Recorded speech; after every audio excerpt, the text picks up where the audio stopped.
So thanks a lot for joining. It's a pleasure to be here. I'm really happy to be part of this event. I've watched a couple of sessions so far and they're just great. I was just watching the previous one about being the only woman on a team, and that was really interesting. And I do find myself in that kind of situation. So it was very nice to relate to those experiences. So thank you all for joining this session. It's about sharing some of my experience and thoughts about my journey from a kind of developer all the way to being an executive in different contexts and in different companies. It would be great if you also maybe shared a couple of thoughts within the chat section, because I'd love to have a bit of a conversation with you. It's not just about me sharing some thoughts, but it's also about, are you finding yourself here? Is it helpful for you? Are you finding it useful? So that would be really great to learn from you.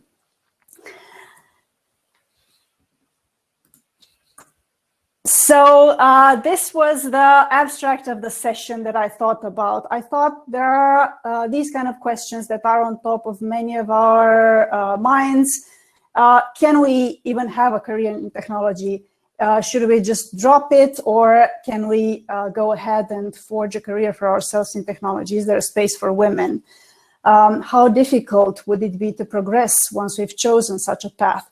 And what kind of strategies can we actually apply to be successful? And we will talk a little bit about that. And I will share about the things that I found useful, and hopefully those will also help you. Of course, each path is different, but I think it's good for us to share experiences, because if I had known some of these things earlier in my career, it would have helped me and maybe accelerated my path. And this is something that it would be nice to hear from you ladies, maybe in the chat, but does it feel lonely? Are you in such a situation? Does it feel sometimes awkward? Because sometimes I think we have different perspectives. For me, it never felt awkward, for instance, to be in that situation, but maybe more because I didn't even think about not having a place in technology. But it did feel sometimes lonely because I was quite often in situations like the lady who was speaking before me, where I was looking around the room and there was a full room of 50 men and myself as a woman. I was in situations where I was maybe the only woman on a team of technologists. So sometimes it did feel a little bit lonely, and people are very nice and accommodating. And I think some of our biggest friends and strongest allies are men, but sometimes to me, it did feel like that. And I see someone is already saying, yep, that's me also. And don't be scared of that. It's happened before, and it's just a matter of mindset, right? And finding your friends in that kind of situation. This is me. I won't go into a lot of detail, but just so you understand why I'm passionate about speaking about these things. So I did start with studying computer science, and I was one of the 5 women in a group of about 150 people. So it was, again, a bit lonely from that perspective, but I did start from the beginning thinking about technology. I know other ladies who have started on different paths and then switched to technology, which is also great. And I have seen people who maybe have studied history or arts and then have become some of the best developers. So don't be concerned if you're in any kind of situation like that. Anyone can learn technology nowadays and can really make a nice career on it. So whether you're like me and started from that from the beginning, or you're just discovering it, go ahead if you think you're passionate about it. Then over the time, I moved through different types of roles. I became one of the strategic advisors of Salesforce, which is a global company, technology provider, 50,000 plus employees. It was an amazing experience. I learned a lot. Then I decided I actually want to move on this kind of C-level path. And I moved to Capgemini, a big systems integrator, delivery of projects globally. Again, very large company. And I was the CTO of their Salesforce practice in the UK. And after that, I moved to a large financial services institution, and I was the CIO for one of their practices, technology practices worldwide. Now I've started my own company, which is at the same time super exciting and a little bit scary, because having a startup at COVID times is not the most reassuring thing, but thank God it's going well. So I've decided to go ahead and start my entrepreneurial journey and became the CEO of InnoTrue. I've been in technology for about 20 years. I did have a 4 years career break. I had to reinvent myself and my career several times during these 20 years.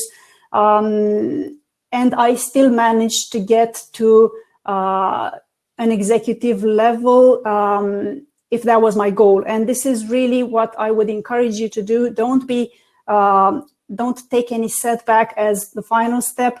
Think about where you want to get to and still drive towards that direction. Question about career breaks. That's a very good one. We probably won't have time because we only have 20 minutes in this session, but if we do have some time, I will share a little bit about the career break. I did also speak several times about that and the strategies I applied, so happy to talk. Arika, if you want to reach out to me separately on LinkedIn or so, I can share some thoughts. Then moving forward, the first thing, so I said I would share 5 major tips that helped me. In the first place, something that to the point of I wish I knew earlier in my career. What type of executive or leader would you like to be? That's important because there are career paths. Even if you start in technology, you can go more towards kind of revenue and sales areas. You can go more towards technology. So if you want to become a chief revenue officer, if you want to become a chief executive officer, maybe you need to think about things and plan it a little bit differently than if you want to become, for instance, a chief digital officer or a chief information officer. There are different paths and different things that you should be focusing on depending on which way you want to go. Then if you think of, do I want to become more like a leader in a business area, or do I want to drive operations? Do I want to help companies manage their people, their operations, or do I want maybe to be more in the business creation side? Do I want to be on the product creation side? Do I want to do delivery of projects or create projects? Again, it's different things that you should be focusing on. And a very important point, there's no way in just saying, I want to make a social impact. I want to be maybe the leader of a social enterprise, and I want to have a non-profit organization that I'm leading that is making an impact in the world. I know some amazing ladies and amazing people who are, for instance, helping parents who have gone through a career break get back into work, and it's a social enterprise. So it's not something that they do for a commercial profit, and that's perfectly fine. So just think about the area. Do I want to make a career in the commercial space, or do I want to make a social impact? You can also do both, of course, at different points in time. And then what kind of path do I actually want to take? And for instance, if you think of going more into the business development direction, so more sales and revenue, then learn about industries, learn about how you run a business, learn about management and finance. So get all of those kind of points that would help you eventually run a line of business or a business itself. Because as I went about things, I went a lot on the technology side. And then when I wanted, so I had the roles of CTO, CIO, which was extremely interesting and aligned to my capabilities. But then when I wanted to switch to the business side, it was not that easy. I did not have the advantage that the people who had focused earlier on the business side had. So I had to retrain, reprove myself, and make an extra effort to get closer to that side. Then if I think of the second tip I would give you is, for me, it really helped to build strong expertise, recognizable expertise, and to think about my strengths. And this can have, again, different shapes and different ways in which you project this expertise. But why do I think this is really important? You would think that at C-level, all you do is kind of manage people, manage businesses at higher level. The reality is, yes, you can be maybe that kind of leader, and some do it well. But what my experience has been is it's most effective and it's best received if you actually are extremely knowledgeable in your area. So if you're, for instance, running up Barclays, a financial services institution, right? You need to be a super expert in the industry. Or if you want to be a very credible and efficient CIO, like I was in Barclays, and I'm not saying I was very efficient, I think I was, but that's not the point. The point was I had a lot of credibility and I was able to do things with much higher impact because I deeply knew a certain area that I was responsible for. So for me, just to make it specific, the expertise that I've developed over the past maybe 10 years, and funnily enough, after I had the career break, when I reinvented my career, I went very deep into, for instance, Salesforce products and technology.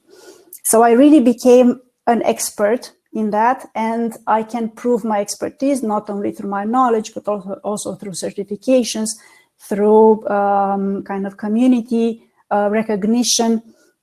So I built deep knowledge of an area, and I made it easy for people to recognize that, to understand those capabilities. I have lots of certifications in that area, the highest levels of certification. So it's easy for people who are familiar a little bit with the area to say, oh, okay, this person is likely a super expert.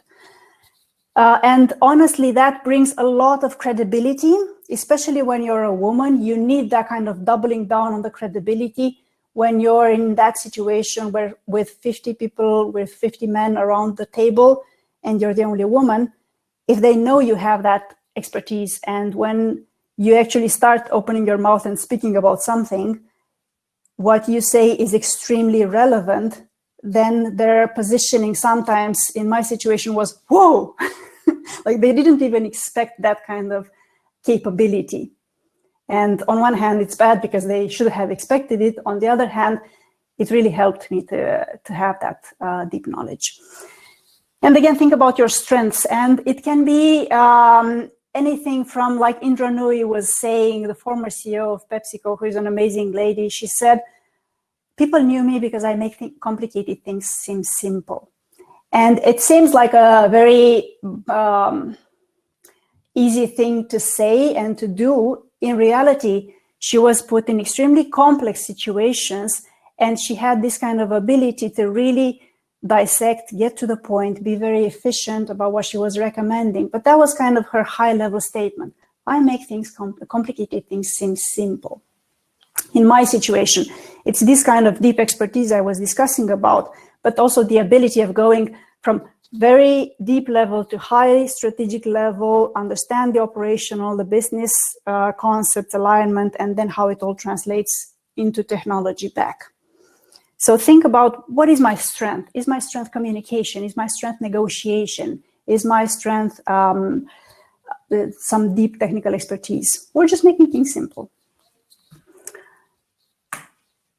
I need to check how we're tracking on time. Okay. And then what else I found helpful? If you're a builder, to be able to be hands-on at any level, even if you're a CIO, if you're still able to understand what the people within the lower levels of the organization are dealing with, how they need to do their work in order to be effective, then you are effective as a leader. If you just set a strategy from a crystal ball, that won't help anyone. You need to really still be hands-on, be close to the business, be close to the reality. If you're a head of a services delivery organization, for instance, doing projects for customers, if you don't understand the reality of the customers and you're keeping away from them and you're just managing people within your own organization, it's not going to help. You're going to be detached from the reality, and that's not credible. But also think about ethics. So Indra again was saying something like, I wouldn't ask anyone to do anything I wouldn't do myself. And on one hand, that to me means she would be able to do that task, maybe not to the same level of proficiency as the one who is doing it, but she at least understands how and what needs to be done. But on the other hand, she would never ask someone to compromise their values in a way that she wouldn't do herself. And to me, that's extremely important. Stick to your values. And I've been asked sometimes, what from your values would you be able to compromise on? And I thought about it and I said, nothing. If I do have core values, I would never compromise on some of those values, nor never ask someone from my team to compromise on them. Then the fourth thing, this is another lady I really love and feel very kind of close to from an experience perspective. It's Melissa Di Donato. She's now the CEO of SUSE. I don't know if you know SUSE. It's a really cool organization in technology. And what she said was, you need to win loudly and celebrate every success. And on one hand, that means you need to have that kind of happiness and gratitude for the successes that you have, and mindfulness about maybe the failures and what you can learn from that. But what I think is also important is, how do you make others be aware of what you do? Because sometimes, and I've done this a lot during my career, we women are very maybe shy and humble and don't brag. And we think people will understand the value that we bring and will recognize the good things that we are doing. And the reality is, sometimes people, no matter how nice they are and want to recognize you, they just don't know. So we need to make them aware of our successes, of the impact that we have brought in one or other situation, in a project, in a business challenging situation maybe. So just make sure that you're making people aware of your contributions. And don't expect that they will know. No, they won't, unless someone makes you aware, them aware of it.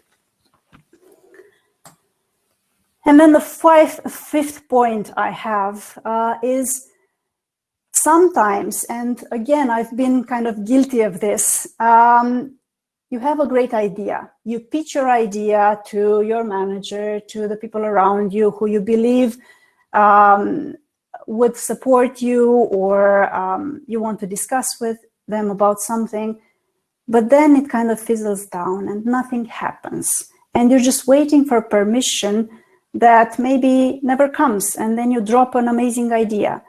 Sometimes what we should be doing, of course, aligning with other people and seeing if this is actually relevant, if this can actually have a success, can have success, if there's anyone who can help us.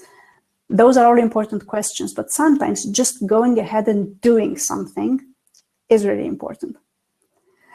And I've been told many, many times that I won't be able to do something. And the reality was, I did it. And sometimes this was even in my own head. So when, for instance, I came back from the career break, in my head it was, oh my God, my career is finished. I'm never going to be able to go back to work. Then a second thought was, I will only be able to work part-time, and it's not going to be relevant just because it's not possible. Another thought was, how am I ever going to be able to do consulting where you have to travel and be away from my family and my small child? I thought kind of in my own head, I was putting all of these blockers, until at some point, I just removed all of the blockers from my mind and said, what if I tried? And you know what, if I try and it doesn't work, I'll just drop it and I'll try something else. But I just went ahead and did it against all of the voices in my head and against everyone else. And I had people telling me, oh no, this is not going to work. You can't do that. You're going to be a bad mother, right? So all of these things, you have to just acknowledge and ignore sometimes and say, what if I tried? Just go ahead and try.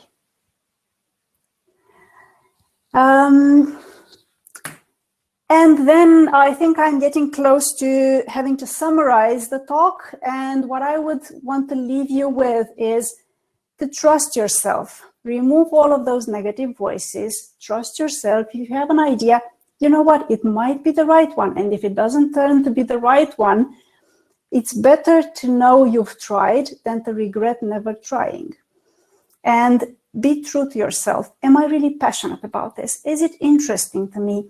And don't accept being pushed in a direction. Sometimes it often happens that people just want to say, oh, you just stay in this position for another 5 years and do this job, even if you hate it, and then maybe we'll switch it to another role or something like that. Do you know what? You don't have to.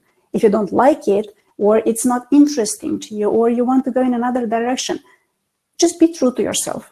What am I interested in? What do I want to actually do? And why should I actually accept something just because someone else wants it from me?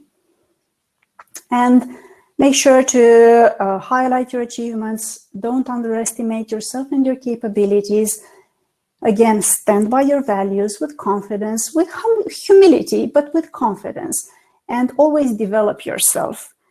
I think after I reached the top of the certifications in the Salesforce space, for instance, right, I still went back and I keep learning. I keep adding new information to my kind of playbook in my head. I still keep getting certifications. Do I need to get certified even more as a CEO? Definitely not. Do I feel like it's good for me? Yes, it helps me keep close to the reality.